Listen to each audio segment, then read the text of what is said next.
Om Jnana-timirandhasya Jnananjana-shalakaya Chakshuru-militam yena tasmai Shri Gurave Namaha. Translation: Maharaja Parikshit was a realist like the bees who only accept the essence of a flower. He knew perfectly well that in this age of Kali, auspicious things produce good effects immediately, whereas inauspicious acts must be actually performed to render effects. So he was never envious of the personality of Kali. Purport: the age of Kali is called the fallen age. In this fallen age, because the living beings are in an awkward position, the Supreme Lord has given some special facilities to them. So by the will of the Lord, a living being does not become a victim of a sinful act until the act is actually performed. In other ages, simply by thinking of performing a sinful act, one used to become a victim of the act. On the contrary, a living being in this age is awarded with the results of pious acts simply by thinking of them. Maharaja Parikshit, being the most learned and experienced king by the grace of the Lord, was not unnecessarily envious of the personality of Kali because he did not intend to give him any chance to perform any sinful act. He protected his subjects from falling prey to the sinful acts of the age of Kali, and at the same time he gave full facility to the age of Kali by allotting him some particular places. At the end of the Srimad Bhagavatam, it is said that even though all nefarious activities of the personality of Kali are present, there is a great advantage in the age of Kali. One can attain salvation simply by chanting the holy name of the Lord. Thus, Maharaja Parikshit made an organized effort to propagate the chanting of the Lord's holy name, and thus he saved the citizens from the clutches of Kali. It is for this advantage only that great sages sometimes wish all good for the age of Kali. In the Vedas also it is said that by discourse on Lord Krishna's activities, one can get rid of all the disadvantages of the age of Kali. In the beginning of Srimad Bhagavatam, it is also said that by the recitation of Srimad Bhagavatam, the Supreme Lord becomes at once arrested within one's heart. These are some of the great advantages of the age of Kali, and Maharaja Parikshit took all the advantages and did not think any ill of the age of Kali, true to his Vaishnavite cult. In this verse we find the word Sara, or derivatives of that word, used twice. Sara means essence. Parikshit Maharaj was learned and wise, and thus he appreciated that if one can understand the essential teaching of Shastra concerning Kali Yuga, and then he will understand that Kali Yuga, although in all other respects bad, is actually very good. Kalaya dosha, as Parikshit Maharaj was to be instructed by Shukdev Maharaj, but it appears that Parikshit Maharaj already appreciated the quality of Kali Yuga, that good acts, if simply thought of, give a pious result, whereas bad acts have to actually be performed to produce sinful reactions. So this is a good quality of Kali Yuga, but there's something better which Shukdev will describe to Parikshit Maharaj. Kalaya dosha nidhe rajan asti hi eko mahan guna kirtanad eva krishnasya mukta sangha parang vrajed. Kali Yuga is undoubtedly an ocean of faults. Those who have seen the ocean, I suppose everyone here has seen the ocean. In the modern age, people move around, although in the past most people would not have seen the ocean, and they'd be in the Dr. Frog position of not being able to imagine how vast it is. So, in the ocean, it's vast. If you're in the middle of the ocean, all you can see is water in all directions. And you can go, if you're sailing on a ship over the ocean, you can go for days without seeing land.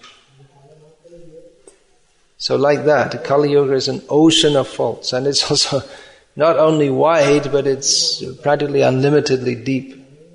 So deep, so just lots of water. So in Kali Yuga there are lots of faults, a great ocean of faults. But there is one great quality which overshadows or outweighs the faults for those who know this secret, that by chanting the names of Krishna, one can be free from all the bad effect, not only of Kali Yuga, but of material life altogether, and go to the supreme abode. Therefore, kaling sabhajyantyarya gunagya sarabhagina yatra sankirtana nevai aiva sarva swartho bhilabhyate. Those who are actually understanding what are the qualities and faults of Kali Yuga, who are, again the word sarabhagina, those who can accept the essence. They praise, they worship Kali Yuga. Such distinguished persons worship Kali Yuga because they know that in Kali Yuga, simply by Krishna Sankirtan, all desirable objects can be obtained. So Parikshit Maharaj, he was accepting the essence, he was yet to be informed what the essence of the essence is, just like we find in Srimad Bhagavatam is described, Sarva Vedeti Hasanam Saram Saramudaharitam. The Srimad Bhagavatam is the essence of the essence of all the Vedas and the Puranas, all the Vedic literature. So the essence is Vedaischa Sarvaraham Eva Vedyaha. The essence of the Vedas is to understand Krishna, but even though Krishna is described elsewhere in the Vedic literature, Srimad Bhagavatam gives the essence of the essence in presenting pure devotional service to Krishna without any ambiguity or apparent contradiction within its text. So the essence of Kali Yuga is that chanting of the holy names of Krishna is particularly efficacious in this age. Maharaj Parikshit accepted the good quality of Kali Yuga. Therefore he was a realist. Srila Prabhupada has translated this as realist, which is an interesting translation because what Srila Prabhupada calls a realist is just the opposite of the generally accepted understanding of what a realist is. Generally, a realist in what we might call standard English, if there is such a thing, a realist is considered the opposite of an idealist. A realist is someone who is concerned with the reality of this world. I mean, this is real, this world, right? And we live here. And we got to do whatever is required to make our situation better in this world. And realists they're materialists. And they have little patience with idealists who talk of worlds beyond, spiritual life. And realists reject this as unsubstantiated idealism. The hope that there is a place where there is a God who's good and everyone's good. Let's be realistic. This world is not good, but you've got to be strong and make your position strong and make the best you can of this world. Don't be idealistic. But Srila Prabhupada uses the term realist in a sense that the so-called realists would consider unrealistic or idealism. Actually, to be a realist, first of all, you should know what is real. The so-called realists, they presume that what is real is what we can easily and immediately perceive. Why that should be, they don't give any explanation, but they say, well, we can only deal with what we know. And they presume that all that is to be known is within the scope of their sense perception and extended from their sense perception, their rationalizing on the basis of what they observe. So it's actually an extremely foolish proposition, because to consider that all that is real is within the scope of our tiny, within the scope of our highly limited senses and highly limited intelligence is not at all a realistic proposition. So actually the real realist, as Srila Prabhupada states here, is one who understands not just the gross, but also the subtle. And the subtle, even beyond matter. Why should we presume that all of reality is only matter?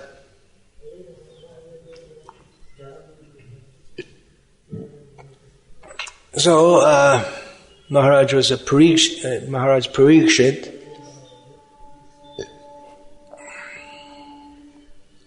he was a realist in the true sense of the term, like the bees who only accept the essence of a flower. The bee goes to a flower and takes the pollen, which is a powerful substance. From that, honey is produced, which is a very concentrated food. So the bees, they take the pollen, they don't take the stem or the stamen or the petals or the seeds that are produced in the flower, or they come before that, they take the pollen. So, in the same way, Maharaj Parikshit was a realist. He took the essence. He didn't take the bad qualities, he took the good qualities. He accepted the good qualities of Kali Yuga. Kali Yuga is particularly an age of falsity. The whole material world is on the basis of falsity. That is the opposite of realism. The falsity of identifying oneself in any other terms but those of that I am an eternal servant of Krishna. This is falsity. And from that expands the idea to enjoy this material world through the senses, through the mind and the senses. This is all false. But in Kali Yuga, the atmosphere is one of falsity. Intense falsity. False is false. How can false be intense? Either something is right or it's wrong. It's a miss is as good as a mile. There's an English saying. If you're shooting at the target and you miss it by 1 millimeter, you missed it. And if you miss it by 1 kilometer, it would be pretty difficult to do that. But you still missed it. You get the same amount of points, which is 0 in the shooting competition. So, when we say very false or intensely false, well, what does that mean? We can say there's a near miss and a great miss. So, although the ultimate rating is 0, still a near miss might be considered better than a great miss. So when we say intense falsity, false is false. If it's wrong, it's wrong. But the whole atmosphere is surcharged with an atmosphere of falsity in various ways, inasmuch as there's very little concern for what is actually the truth. In all spheres, in all respects. Although it's said that in Kali Yuga, truth is the one leg standing of Dharma. But it's under severe attack also. Because deceit, cheating, this is normal in human society. Therefore, contracts have to be drawn up.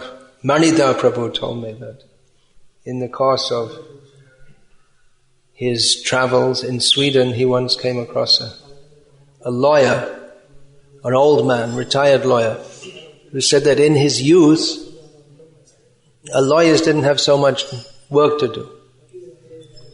As civil lawyers, because people would make a deal just like, I sell you this house, or whatever, and that was it. Handshake means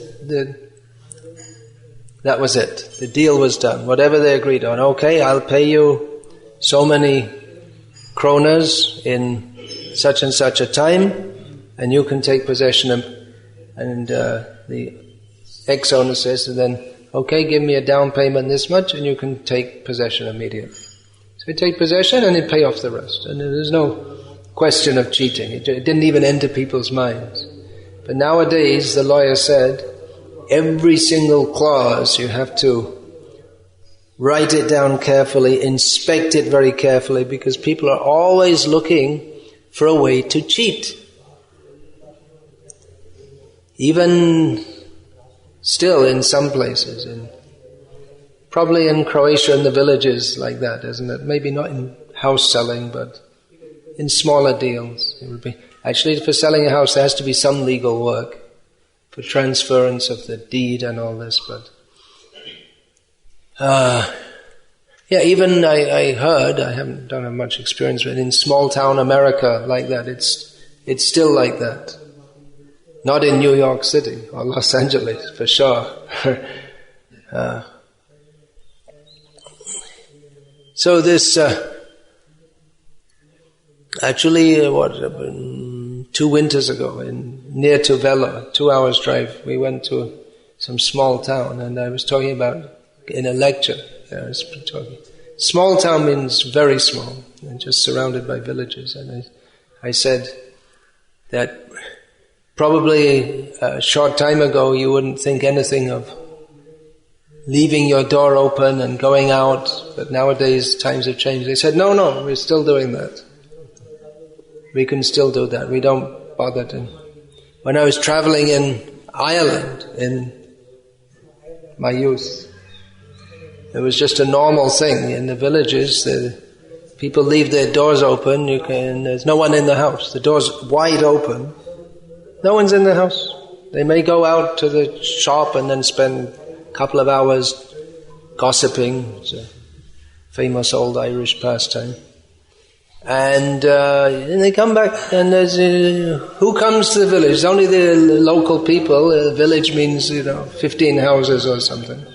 15 houses and 12 bars. It's an Irish. All the houses are bars. So that was there. They didn't. No one came from outside, and even if they did, call them in. It's dinner time. Call them in, feed them, like that. The times have changed, where people can't even trust their neighbors, and on the door there has to be security system, and then if someone knocks on the door, you have to open it and look first of all. They have this fisheye. What's that called? Fisheye what? What's it called? Viewer or something we could call it. It's because if there's a little slot to open it, they could put a gun in. So you have a little fisheye, and you can see the whole hallway and everything. And then the next step, if you actually want to open the door, you're convinced enough to open the door. They have it so there's a chain so it opens about 5 centimeters. So that if they want to pass anything, we don't open the door. They're so afraid. Deceit and violence, and no one can. It's just common. And deceit is in the very fabric of life. The politicians, everyone knows they're lying. Everyone knows they're self-interested. How or why that people vote for anyone is amazing, because they just expected that. You got it? It's just expected that the politicians will cheat, and they'll say one thing and do something else. And then, in the schools they teach as if they're convinced. They are convinced that men have descended from monkeys. And they call it scientific, but what in terms of what's supposed to be scientific, it's not at all scientific. Although they think it is, but because the atmosphere is one of falsity, then it's not that the science teachers or the writers of curricula are actually thinking we're going to cheat the people, but they're cheating themselves also, and they actually believe it's true. That man is descended from monkeys, and there's scientific evidence. Because they're not saranga, they're not actually interested in finding the truth of the reality. Most people, instead of looking objectively for what's the truth, just like that's supposed to be the scientific method, but they just presume something to be right, first of all, and they proceed from there. What they think is right, and then they try to find the facts and figures, science or whatever, to fit their supposition or their doctrine, instead of objectively seeking for what is the truth, what is reality. They start at a midpoint. They start thinking, well, Jesus is the truth, the way, and the life, for instance, and therefore they bend all facts and information and overlook the problems, the clear problems with the accepting the Bible as truth. For instance, there are so many contradictions which are not really resolvable. I mean, we have contradictions in Shastra, in Vedic Shastra, but they can be explained. But in the Christian church, the kind of contradictions they have, they're not explainable. Just like, for instance, I don't want to get into a big thing here, but different Gospels describe Jesus, the different number of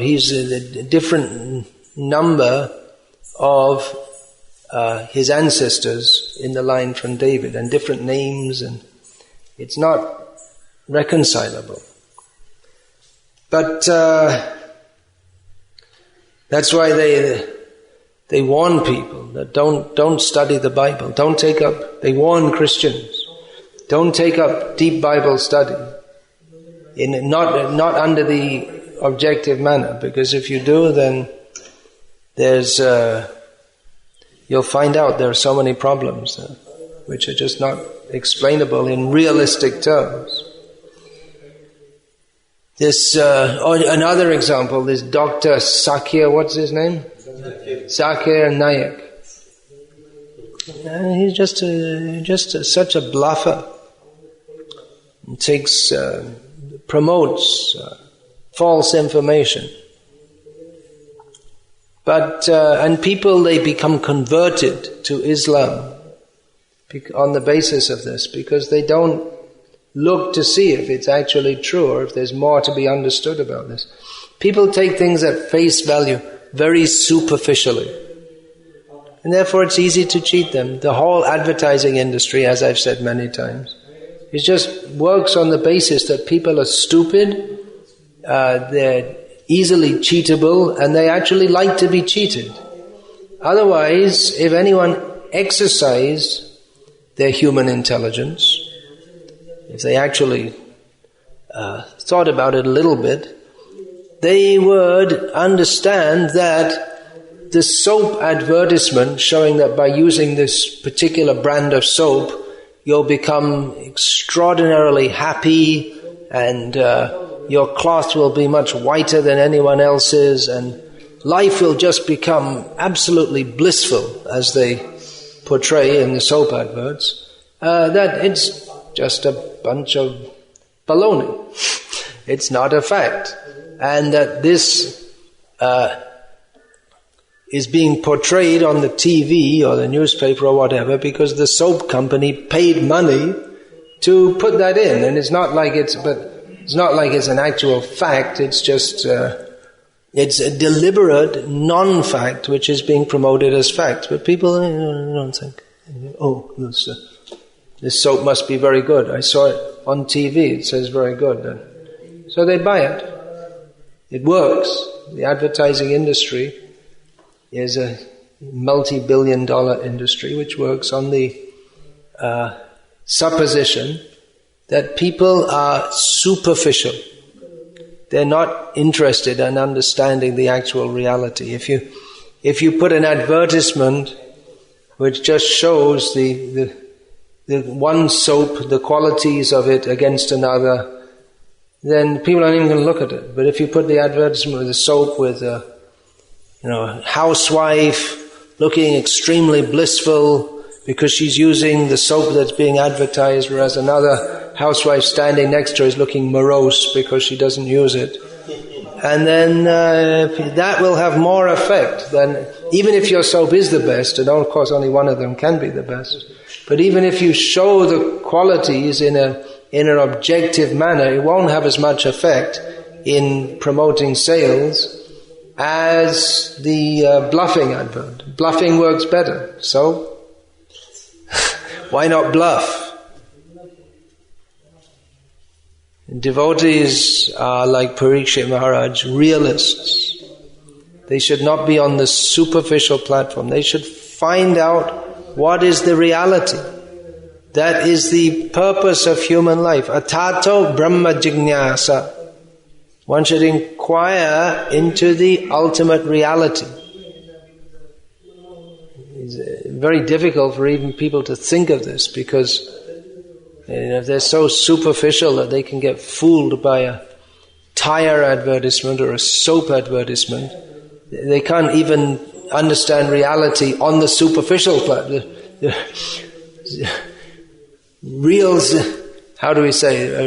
Reality in the world of illusion. Then how are they going to go beyond the world of illusion? And they don't. Generally people don't. People don't think about what is the ultimate purpose of life. They don't even think about it. They go through their whole life and never even think, what is the purpose of life? It just doesn't occur to them. So they're just like animals. Because without the urge to understand what is actually reality, then human life and animal life, there's very little difference. It's simply ahara nidra bhaya maithunam cha samanam etat pashubhya naranam. Humans and animals eat, sleep, mate and defend, so what's the difference? Two-legged animal. There's no search for anything beyond the bodily need. Of course, humans, they may have art and science, intellectual activities, but unless they go beyond the superficial, science is studying matter and art is manipulating matter for the satisfaction of the mind. But is that the ultimate reality? Can we not go further? Manasastu para buddhe, yo buddhe paratastu saha. Beyond the mind is the intelligence. Beyond the intelligence is the soul.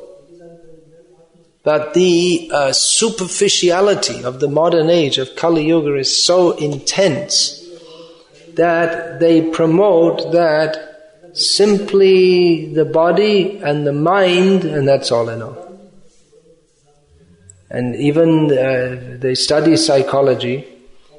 Instead of seeing that the mind is a principle dependent on the soul, they say that it's produced from the body, from matter. So, very gross and again superficial. Vedic psychology understands that the soul is the basis and it has to get free from the pushings of the mind to control the mind and transcend the mundane proclivities of the mind and come to the spiritual platform. But in mundane psychology, it's simply how to adjust the mind so you can get on with enjoying sense gratification. It comes down to the bodily plane. It doesn't go up to the spiritual level. It comes down to the gross sensual platform. So it's an age of ubiquitous. That means all-pervading. Superficiality, falsity. Kale dosha nidhe rajan. This superficiality. Do you know what that means, superficial? It means just taking things at face value, on the surface, without going deeply into understanding what is the essence. So it's all pervading. We see in relationships also that relationships in the modern age have become superficial to a large extent. That people, they don't care for each other. They'll say, when you're walking on the street, they might say, hello, how are you? But they won't stop to listen to what the reply is. And the reply is a stock reply anyway. Yes, I'm very good. They don't really care how you... I mean, even if they say that, that's quite a step up from the all-pervading total impersonalism. But it's not that they really care. It's just, I guess it's just a hangover from an old tradition or something. When you see someone, how are you? And you stop to think about how to reply, and in the meantime you look around and the person's already 50 meters down the road the other way. So, in deep impersonalism, in relationships also. In the Western world, people get married and but they're practically, kalyanam, but it's not kalyan. Kalyana means that which is auspicious, but the marriage is not auspicious. It's like marrying dogs or something. In some as described in Navadvip at the time of Chaitanya Mahaprabhu, the people just for fun, some people, they would marry dogs with a big ceremony. Just, what for? Just for fun, that's all. They might have ascribed some pseudo-spiritual meaning to it. But, there's no real intent to commit themselves to each other throughout life. It's just, okay, we're married, see how it goes. Try it out. Then after a few years, or a few months, or a few days, okay, time to move on. Find another husband, find another wife, that's all. So, most superficial. So devotees, they have to be sarabhuk. That is the meaning of a devotee, one who looks for the essence. It's not content with superficiality. It may be difficult because in the modern age, superficiality is all-pervading, as I've attempted to describe somewhat. And people then, they come to Krishna consciousness, but they're not used to going very deeply or trying to understand what is the essence. And therefore it's very easy to be cheated, even in the name of Krishna consciousness. Someone smiles at you, and you think, oh, especially if they have this kind of sadhu, mystical sadhu smile.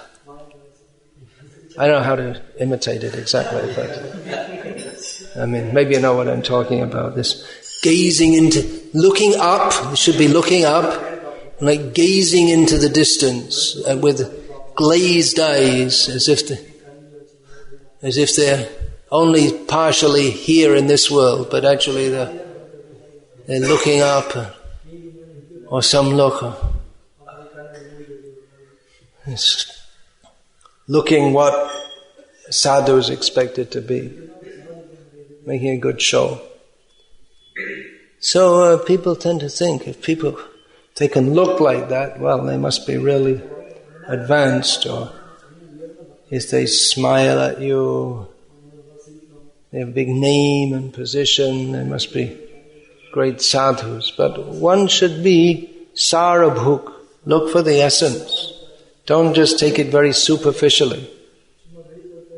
Of course, not everyone can take to Krishna consciousness like this. Most people are superficial. So it's difficult to give the real thing to people who are accustomed to falsity, who are accustomed to not making the effort to go very deeply. People are easily cheated by this soap, and they don't think, well, is it actually the best buy for me? Is it actually good quality? Or is it such a high price? You may think it's a high price because it's better soap, but then if you think about it, well, maybe it's a high price because they spend so much money on advertising it.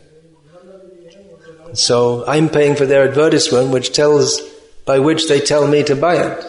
So if you think about it, people don't want to think, okay, I saw it on TV, it must be good.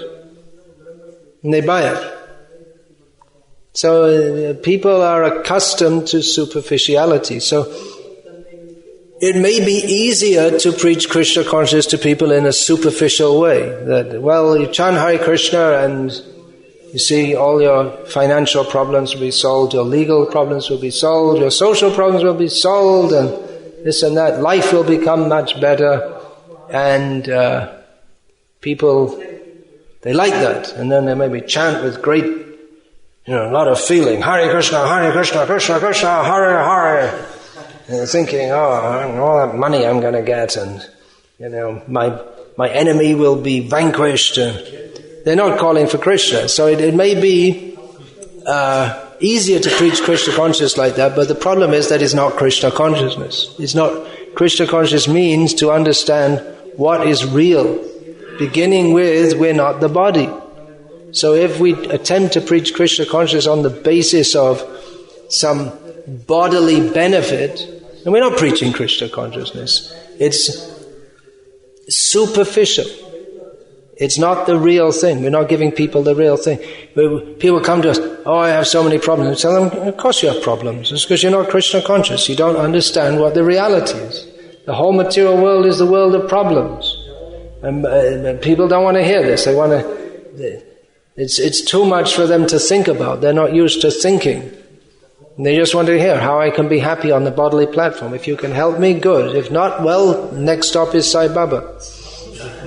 He has a good reputation for helping people. So, if your Krishna can't help, then try somewhere else. Zakir Naik, he sounds convinced, sounds like he knows what he's talking about. So, I'll go there. People don't want to take the real thing, so we may think that, well, okay, we'll give them what they want. We'll give them Krishna in the way they want, but Krishna is not obliged to dance to our tune. He is the flute player. We have to dance to his tune. Not that we convert Krishna in what we want him to be, and then we present Krishna. This is Krishna, and this is the person who solves all your material problems and makes life great and kills all your enemies and gives you plenty of the best soap, and then your wife doesn't complain, and this is Krishna. But that's not Krishna. So we're telling people, take to Krishna consciousness, this is Krishna, but we're not actually giving Krishna. it's just, again, the word superficial. We don't go deeply, because why? People, they're not capable, and they're not interested, they're afraid. If we tell them, Krishna, he's a long way. You start with Bhagavad-gita philosophy. You're not the body. This body is not you. This wife is not your wife. This house is not your wife. What are you talking about? Of course I'm the body. Of course, what are you saying it's not my wife? I've been married to her for 12 years. And this is my house. Don't say it's not my house. What are you trying to do? Cheat me or something? Of course this is reality. What are you talking about? The spiritual world? I never saw any such thing. What are you talking about? Let's be realistic here. So it's very difficult to convince people who are entrenched in falsity. Who asatyare satya karimani. There's ahankare mattahaya nitai pada pasarya asatyare satya karimani. Due to ahankar, identification of that which is not themselves with themselves, and the false pride which stems from that, then they forget Nityananda, and they take that which is unreal to be real. So you may think it's a better policy for preaching Krishna consciousness just to tell people that all your material problems will be solved, but it doesn't work, because Krishna consciousness is not so superficial. It's not nothing to do with this material world. Krishna consciousness is on the spiritual platform. We have to come to the spiritual platform. And simply to pretend that we are presenting Krishna consciousness, again, it's not Krishna consciousness. So devotees, they have to seek out the real. Devotees, they want the real truth. Real love, real beauty, not this false love. False love is very easy. You smile at people and you talk about compassion. You open up some home for the poor, feed them, open up a hospital, some school teaching them how to get a job and get ahead in this world. So this appears to be love. You see, we're loving all the people of the world. We're helping them, but it's all superficial. It doesn't help them at all, ultimately. In the ultimate sense, which is the only real sense, opening schools and hospitals and teaching people mundane subjects, it doesn't actually help them in any way whatsoever. So if we think that this is love, this is compassion, however much we talk about love and compassion, if we don't know what real love and real compassion is, then there's no question of having real love or compassion. It'll just be a sham in the name of love or compassion. So I become suspicious when I hear people talk about love a lot, because it sounds to me like all these bogus people just talk about love, but real love is demonstrated in action, based on knowledge of what is actual love. It's easy to talk about love. You just feel love.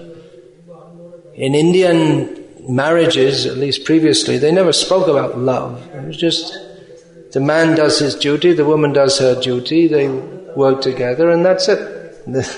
No need to talk about love, because it's manifest in their activities. Whereas in the Western world, man and the wife have to keep on telling each other 10 times a day, I love you, I love you, I love you, and then they divorce anyway. Because they have no idea what actual love is. Even though, actual love means for Krishna, but even on the mundane platform, there's the perverted reflection of that. And there's not even perverted reflection, just completely hollow. It's just nothing there. It's just the word, which is a meaningless word. So devotees, they're interested in reality. And reality means, first of all, we have to understand the ultimate reality, without understanding which there's no real love, there's no real beauty, there's no real truth. The Srimad Bhagavatam presents that. Satyam param dhimahi. We meditate on the supreme truth.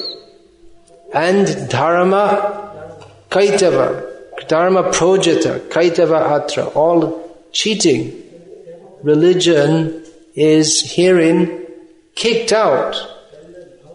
It's not allowed. There's no place in here. So what is the essence? Devotees should be looking for that. Don't be satisfied. We should not be satisfied with anything less than complete surrender to Krishna, and that which helps us to surrender to Krishna. If we take it that the success of our life is that we got a big position in ISKCON, or we got a nice comfortable room in which we do a little service and we go back to our nice comfortable room and we live comfortably. And that's not Krishna consciousness. Krishna consciousness means to fully give ourselves to Krishna. That's the meaning of love, when we fully give ourselves without any personal desire.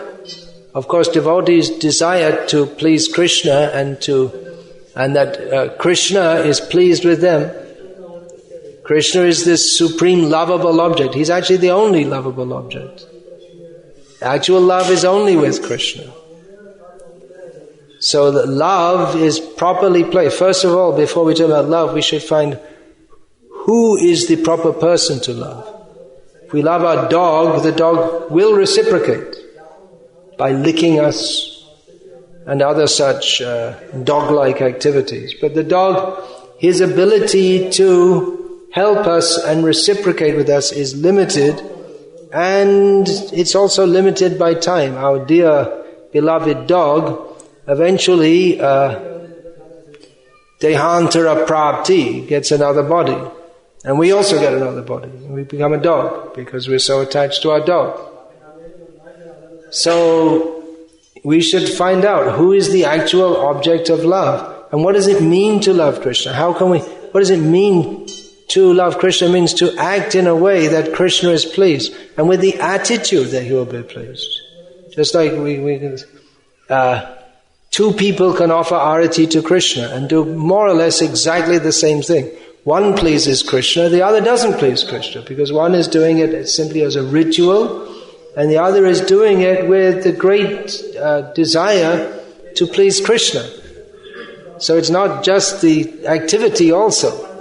What do I have to do to be Krishna conscious? Well, get up in the morning, go to Mangalarti, chant your rounds, this, that. Okay, that's good, that's a good start. But now, what is our motive? What do we want? We should want only to please Krishna. So people are on the superficial platform. All they can think of is how I can please myself. And they think that's all in all. That's all there is in life. And therefore everyone's fighting because no one's together because they're all thinking how we can please ourselves. It makes a big competition. Of course, people sometimes come together as out of convenience.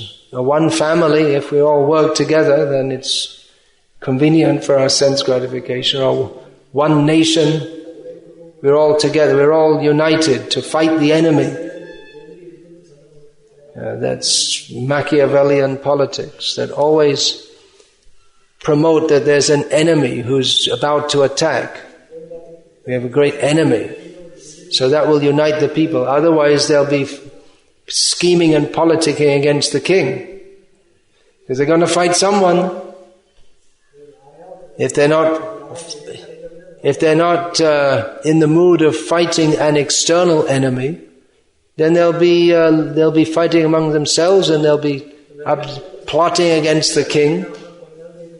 So it's required for a state to have enemies in this age. They have allies and enemies, and that can change. Who's an ally can be an enemy overnight, and vice versa. because there's no substantial platform. It's all based on self-interest. In most cases, the interest of the leaders rather than the actual interest of the country. So, what's the essence of this class? The essence is find the essence. Krishna is the essence of everything. To find Him, we can't find Him in a cartoon of Krishna. We won't find, now there are Krishna cartoons. We won't find Krishna in any cartoon. We won't find Krishna, where will we, anywhere else except where? In the heart of the devotee. Sadhava hridayang mahyam, sadhunang hridayang tvaham, madanyat tena jananti nahang tebhya managapi. Krishna says, devotees are in my heart and I am their heart. Actually, he says, the devotees are my heart and they are my heart, because I know nothing but them and they know nothing but me. So, this we should search for. Don't get stuck on the platform of mundane religiosity in the name of Krishna consciousness. Hare Krishna. Any question about this, please? No question. It's all clear. You have a question? You're waiting to see if anyone else has a question. Okay, all right.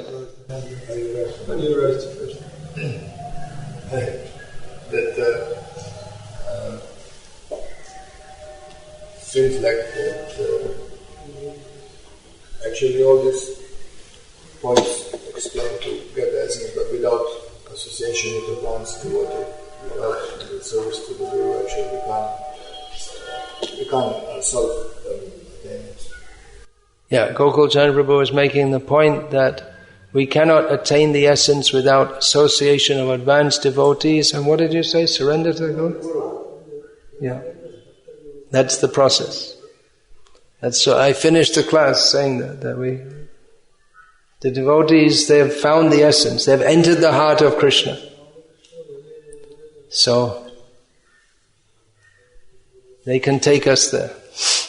But not by our own effort alone. Yeah, so that's the point you're making. Is there any question on the basis of that?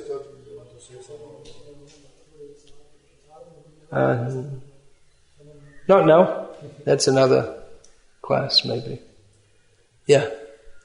How it really works, that unless we become completely purified and our heart becomes purified, Krishna doesn't come there. It's a statement like that. So He doesn't come in our heart. Krishna doesn't come in our heart unless we're completely purified. Well, He's already there, but He doesn't manifest Himself unless we're purified. What does that mean? That we're going on with Krishna consciousness and we're chanting and almost getting pure, and all of a sudden, boom! Well, it might be like that. With Dhruva Maharaj it worked like that, right? He was doing his austerity and then Krishna showed, Narad Muni also, Krishna showed himself. But otherwise there's stages. Ado Shraddha, Tata Sadhu Sangha, Tato Narata Nivritti Set, Tato Nishta Ruchistata, Ata Saktis Tata Bhava. Ata Premabhyudanchati, Sadhakana Mayang Premna, Pradur Bhave Bhavet Kramaha. Krama means step by step, gradually. Beginning with fragile faith. Then we associate with devotees, engage in the activities of devotional service, and then we come to what seems like the plateau, the long plateau of Anartha Nivritti.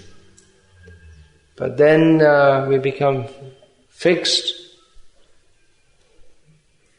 we become attached to Krishna, then we experience ecstasy, and then full love of Krishna. So this is the process of sadhana, of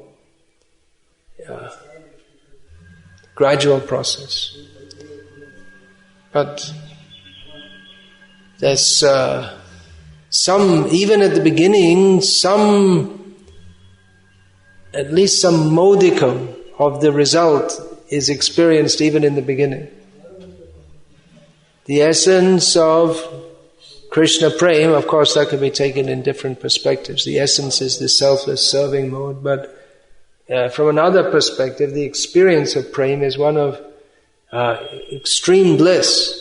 But one gets some modicum of that experience even in the beginning. Otherwise, how could one go on and want to advance further? If you're not getting if one is cultivating detachment from gross sense gratification and actually stopping activities of gross sense gratification, the jiva is by nature always blissful and always desirous of being happy. So if there was no happiness in Krishna consciousness, then how could anyone go on with the process of sadhana? So that happiness is at least a sample of the happiness of pure devotional service. So Krishna, he manifests to the extent that we surrender. Yayata mang prapadyante tangs tataiva bhajamyaham. It's not that we have to be totally pure before we have it. Otherwise we have no idea about Krishna. We just have to wait to become totally pure. I mean, there may be some statement like that in Shastra, but everything has to be understood. Therefore we have to take different statements together and harmonize them and understand them in context. That is required. Harmonization of apparently conflicting statements. Anything else? Yeah. Just a small comment regarding this. I think it's a very appropriate example of a soap. The example of soap, yeah. Because actually, if people would just know, majority of people, from what substance the soap is made, if they knew what soap was made from, they would just stop using it. They'd stop using it. Because it's made from, in this there is called the industry, capillary industry. Which industry? Capillary. They are collecting all the... Capillary? Capillary. This is... Capillary. Yeah. They are collecting... Capillary industry collects all the... intestines from the intestines from the... slaughterhouses. From the slaughterhouses. Hooves, yeah. This material they are putting in the big, barrels and cooking it, and then... Oh, I see. It's extracted from all this, and then the hooves and intestines of animals. But it can also, soap can also be made from like other things, like... Generally it's made from animal substances. Although Naviyogendra Swami told me a few years ago that he'd done some checking and most of the soaps in India are made from vegetarian substances. That's what he told me. I don't know if it's true. There were no slaughterhouses. There were no slaughterhouses at that time. There weren't many. Now there are plenty of slaughterhouses in India. They've made progress to hell. Oh, well, then we should check out. This Chandrika soap is supposed to be vegetarian. This Mysore sandal, these two. Medimix. They put the green to show that it's not made with animal products. It's worth checking it out. What are you putting in your mouth when you brush your teeth? Better don't put something made from animal bones or whatever. In cosmetics, in the cosmetic industry, most of the cosmetic industry is heavily reliant on the slaughterhouses. Yeah. So ladies are putting on this. They put lipstick, and it's ladies. You better use this kajal and mehendi, this traditional. And this lipstick is, I don't know what it's made from. There's a company in the West which started in Brighton in England, I believe, called The Body Shop, which has become big, I think, all over the Western world. And their principle is that they don't use any animal products. So that's a big... But it's a cosmetics. It's a They make cosmetics and all this. So we notice sometimes in Croatia, you just drive on the road, and this jack who is collecting, Oh, Hare it Krishna. goes, on the road, and it just, Stinks. It's horrible. It's horrible. All these things. You can't imagine such a. It's amazing. Therefore, They take the essence of the bones and everything. Yeah. We say take the essence. We should know what to take the essence of. The cosmetic industry takes the essence of the bones and intestines and turns that into the lipstick, which will make the lady look very pretty.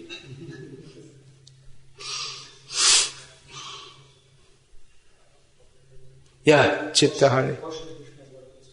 Toshan Krishna, Prabhu. Yeah.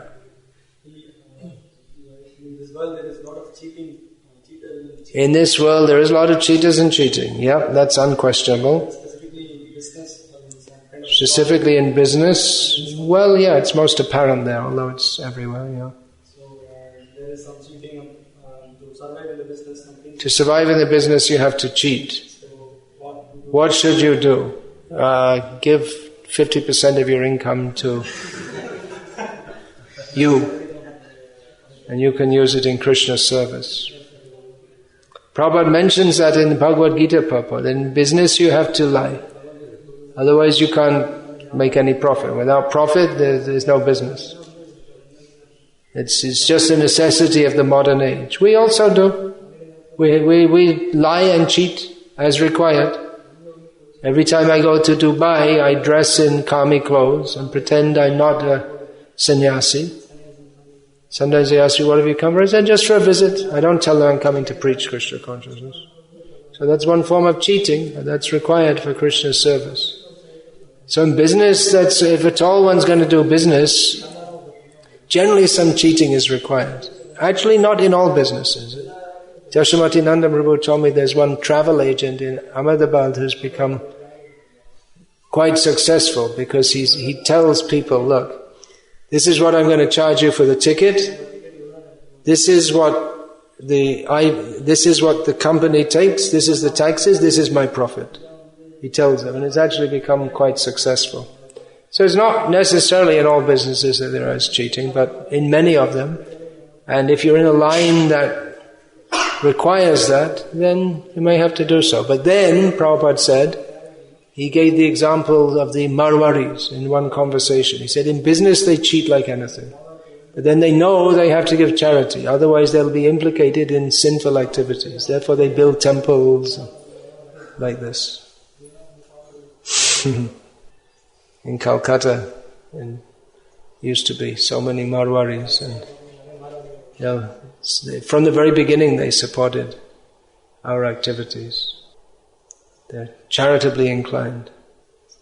Yeah, anything else? In early days, we see that devotees were promoting the slogan, chant and be high forever. In the early days of ISKCON, the devotees were propagating a slogan, chant and be high forever.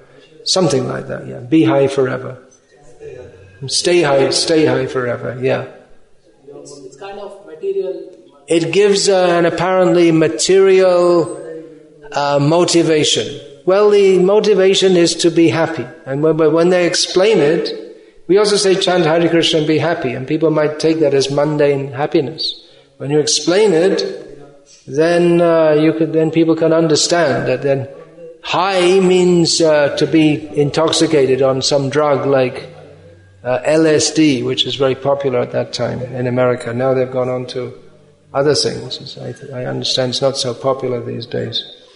When the idea you take it and you feel, there's a feeling, if things go as hoped, then there's a feeling of euphoria. Like you're feeling like you're floating in the sky or something like that. So, but then you come down. That's when the effect wears off, they say, now you came down. So they said Krishna consciousness means staying high forever. So they represented Krishna consciousness in the terms that the hippies could understand. But they weren't actually promising any mundane benefit to them. So that kind of thing you can say. Stay high forever. Chant Hare Krishna and be happy. You can say that. But that doesn't mean that our whole preaching begins and ends with some 3-word slogan. Stay high forever. There's a lot more, but that's just like to attract people. But if that's our whole preaching, then we're in trouble. We have to preach more, explain things. Okay, anything else? Otherwise, we'll finish. And Hare Krishna.